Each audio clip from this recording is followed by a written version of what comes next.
गंवार जिठानी modern देवरानी। अर्पिता की शादी राकेश से तय होती है, जो एक सरकारी नौकरी करता था। अरे चाची, अर्पिता इतनी सुंदर, पढ़ी लिखी और मॉडर्न लड़की है, फिर कहाँ आप इसकी शादी ऐसे घर में कर रही हैं?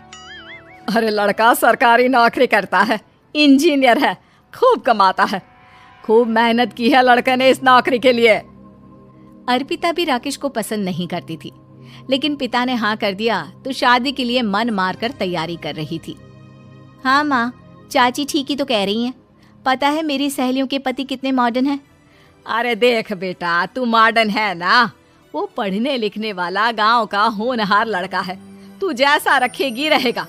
अब तक कोई उसकी केयर करने वाला नहीं था, है तो सिर्फ एक भाई भाभी, और माँ पिता तो गांव में ही रहते हैं। अर्पिता का मुंह बन जाता है। वो पिता के फोन से राकेश का नंबर लेकर उसे मिलने के लिए बुलाती है। आज तो मैं उसे साफ साफ मना कर दूंगी, मुझे नहीं करनी शादी। शक्ल देखी है ना, कपड़े पहनने का तरीका है ना बोलने का। अर्पिता राकेश से मिलने जाती है। अब क्या हो गया, आपने मुझे अर्जेंट मिलने को बुलाया, सब ठीक तो है ना? हाँ सब ठीक है, पर मैं आपसे कुछ कहना चाहती हूँ। आप ना इस शादी से मना कर दे। राकेश की आंखें अर्पिता की इस बात से लाल हो जाती है। वो रोंधे गले से कहता है, लेकिन शादी की सारी तैयारियां हो गई हैं। मैंने आपके साथ एक अच्छे भविष्य का सपना भी देख लिया है। ऐसा मत करिए प्लीज। माँ पिता के अलावा मैंने किसी को दिल से अपना माना है तो वो आप ही है। देखिए, मुझे आपसे कोई समस्या नहीं है, लेकिन आप मेरे जैसे नहीं हैं। मैं मॉडर्न लड़की और आप। मैं आपसे वादा करता हूँ, जब तक आपके लायक नहीं बन जाता मैं कभी आपसे बीवी का हक नहीं मांगूंगा। अर्पिता राकेश का प्यार देखकर पिघल जाती है और शादी के लिए हाँ कर देती है। दोनों की शादी हो जाती है, लेकिन शादी के बाद राकेश की भाभी, जो कि पूरी देहाती थी, ए राकेश, उठ, जब पानी भर कर ला और तेरी बीवी को बोल के चूल्हा लगा दिया है, रोटी बना ले। क्या है ये सब? और तुम्हारी भाभी इस तरह चिल्ला क्यों रही है? क्या करूं, भाभी ही खाना बनाती है और मुझे पढ़ने के लिए इस घर में रखा, तो मैं घर का सारा काम कर देता हूँ। अब तुम आ गई हो, अपने तरीके से देख लो। ये मकान तो तुम्हारे पापा ने बनवाया था ना शहर में, ताकि बेटा पढ़ाई कर सके। हाँ, पर भाभी ही पूरे घर में रहती है। ठीक है, देखो अब। अर्पिता बाहर जाती है। सूट पहनी अर्पिता को देखकर जेठानी का पारा हाई हो जाता है। ए शहर की हीरोइन, यहाँ ना चलेगा ये सब, समझी? साड़ी पहनो, साड़ी। वो नारंगी वाली निकाले हैं तुम्हारे लिए, जिसमें हरे रंग का फूल बना है, और सीधे पहुंचो रसोई में। मेरे आगे नहीं चलेगा ये सूट बूट का नाटक, समझी? देखिए भाभी, आप बड़ी हैं, आपने राकेश की पढ़ाई में मदद की, लेकिन ये मकान इनके पिताजी का है, तो मैं अपना पोर्शन अलग कर रही हूँ। मैं आज से आपके साथ नहीं रहूंगी। जेठानी का तो मानो पारा ही हाई हो जाता है। और ऐसा कैसे नहीं रहेगी? हाँ, और कौन बोला कि राकेश अलग हो जाएगा? वो अपने भाई के बिना नहीं रहता। आज देखिए तो, देखिए कल के आई छोरी क्या बोल रही है। राकेश के साथ बात हो गई है, मैंने ऊपर का हिस्सा राकेश को दे दिया है। उसकी अपनी जिंदगी शुरू हो रही है, तो अच्छा है ना कि अब रसोई भी अलग हो जाए। अर्पिता राकेश की ओर फक्र से देखती है कि उसने अर्पिता के लिए स्टैंड लिया। अर्पिता बाजार में जाकर सारा रसोई का सामान ले आती है। पिता के दिए सामान से घर सजाती है और अपने तरीके से पूरे घर की सजावट करती है। शाम को राकेश ऑफिस से आता है। कुर्ता पैजामे में राकेश को देखकर, अरे ये क्या पहना है? भाभी सिलती है ना कुर्ता, मैं सारी कमाई भाभी को ही दे देता हूँ। लेकिन अब ना बीवी को देना होगा, क्योंकि भैया भी अच्छी नौकरी करते हैं। भाभी अपने पति का पैसा संभालें और मैं अपने पति का पैसा संभालूंगी। तभी भाभी आ जाती है। अरे देखो, बहुत हो गया। हाँ, अलग रहने तक तो ठीक था, लेकिन पैसा हम एक फूटी कौड़ी नहीं देंगे।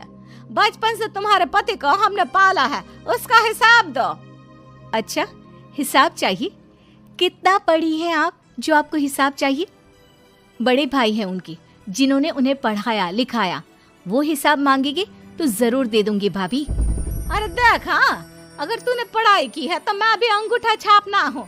अरे 5 की क्लास तक पूरी पढ़ाई की है, समझे? वैसे भी कल इन लोगों के माँ बाबूजी आ रहे हैं गांव से, वही लोग ठिकाने लगाएंगे तुझे। अगले दिन सास ससुर आते हैं, दोनों बहुत ही सीधे लोग। अच्छा किया जो ऊपर के हिस्से में राकेश की गृहस्थी लगा दी। अब दोनों बेटे अपना अपना देख ले। छोटी बहू कहाँ है? अरे बहुत ही चालाक है माँ जी, ऐसी जबान चलाती है जैसे दर्जी कैंची चलाता है। वैसे बहू तुम भी कम नहीं थी। और सुनाओ। तभी छोटी बहू सास ससुर के पैर छूकर उन लोगों को चाय और नाश्ता देती है। माँ जी, आप थक गई होंगी, मैं खाना लगा देती हूँ, ऊपर आ जाइए चाय पीकर। अरे बस बस, यही रहेंगे वो, क्योंकि बड़ी बहू मैं हूँ। हम एहसास है इनके माँ बाबूजी मेरे पास ही आए हैं। चलिए माँ जी, आप ना किचन में खाना बनाइए, मैं जरा बाजार होकर आती हूँ और फिर साथ में खाना खाते हैं।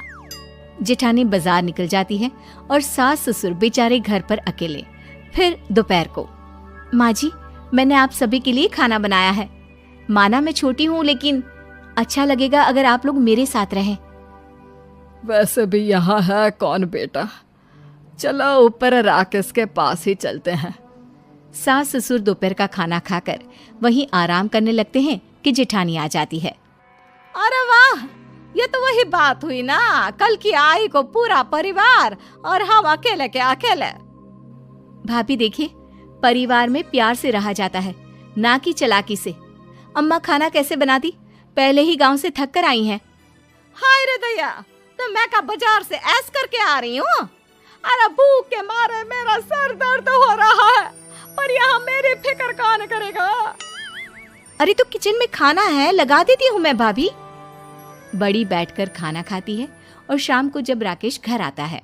अरे राकेश, तू तो पूरा हीरो लग रहा है इन कपड़ों में। ऐसे कपड़े पहले क्यों नहीं पहनता था? राकेश बीवी की तरफ देखता है और फिर कहता है, माँ पहले पहनाने वाली नहीं थी ना। हाँ हाँ, और हम जो हाथ से सिल सिल कर कुर्ता पहनाते थे उसका का? अरे तुम्हारे भैया तो आज भी पहन रहे हैं।